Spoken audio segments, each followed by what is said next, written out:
Aaron Cantu, FightHype.com, here with Brandon Figueroa, 22-1-1, 17 knockouts, former 122-pound champion. Brandon, how has preparation gone for this fight? Man, it's been going amazing. It's been going just that we wanted.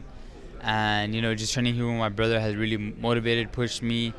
And, we both got something to prove, especially me coming off a fresh loss against Stephen Fulton.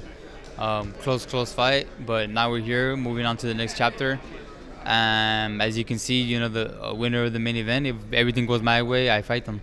Most definitely, Brandon. And so what's your assessment of Carlos Castro as an opponent, and how does your body feel now that you're moving up in weight?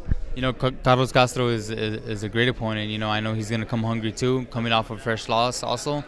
Both coming with a lot to prove at the 126-pound division. Definitely, he's a little bit more technical fighter, so if I got to press on the pressure, I will. But I want to work on different things this fight and see if they work. And I know for a fact that I've been training really hard, so it'll pay off. And we know you're a versatile fighter. You can box, but you also can come forward. So, Castro's a guy who just lost to a guy you stopped in Neri. What did you see from that fight in his fight against Neri? I felt like he had too much respect for Luis Neri. You can't have respect for the champions.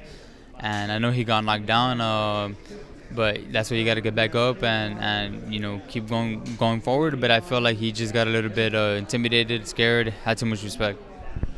Now, Brandon, your first loss of your career against Fulton, it was a controversial majority decision.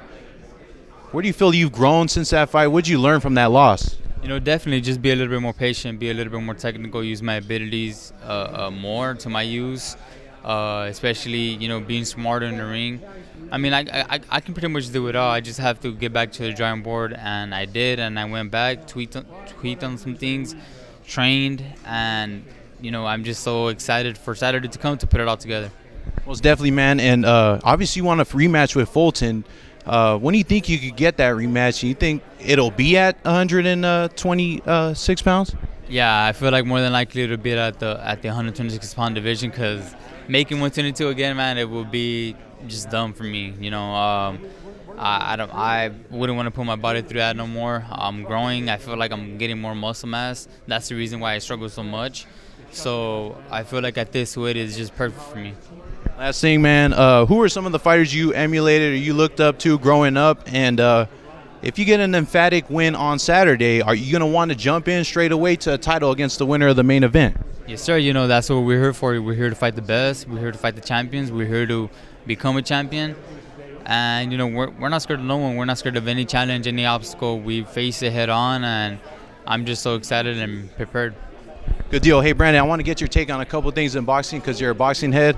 What do you make of this trilogy between Triple G and Canelo? How do you see that fight playing out? Oh, man, it's going to be an amazing fight, especially for the fans. But I feel like Canelo is just too good.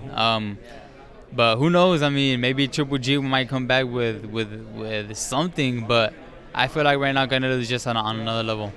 Canelo's fought and stopped bigger guys. Obviously, he stopped Kovalev at light heavy. Now he's going to fight Triple G, who's coming off a tough fight against Murata. Do you think Canelo could stop him? I think he can. If Canelo knows what he's doing, if he prepares himself for this fight, I think he'll stop him. Hey, man, what do you think about this fight? It hasn't been announced yet, but it's probably going to take place. Andy Ruiz Jr. against Luis Ortiz. That's a good fight. Man, if it's in Mexico, I might go watch that fight live because it's going to be amazing. And the Mexican fans, I feel like they're one of the best, have the best fan base. And it'll be amazing just to be there in person, just to feel the atmosphere. Stylistically, how do you see that fight playing out? Ruiz is coming off a tough fight against Areola, and Ortiz has stopped Charles Martin in his last fight. Man, Luis Ortiz ain't no joke. He knows what he's doing. He's a very technical fighter, very smart. So I feel like Andrew Ruiz just has to get in there on the inside and just let the bombs go, because if he lets Luis Ortiz box him, Luis Ortiz will box him from the outside. Who do you think wins that fight? I think Andrew Ruiz, yeah. Okay, last thing, man, and I'll let you go. Errol Spence Jr., Terrence Crawford, the fight everybody wants to see. Who do you give the edge to in that fight? Crawford, easy. Really? Crawford, yeah. Crawford is just a different animal.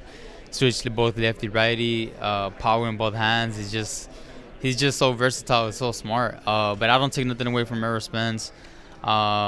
He's just great, but I got to give the edge to Crawford. You think Crawford's skill set and his quickness and just his overall grit, you think that would be the difference? What would be the key in that fight? Yeah, just him being smarter, him knowing what to do. But like I said, Errol Spence is an animal too.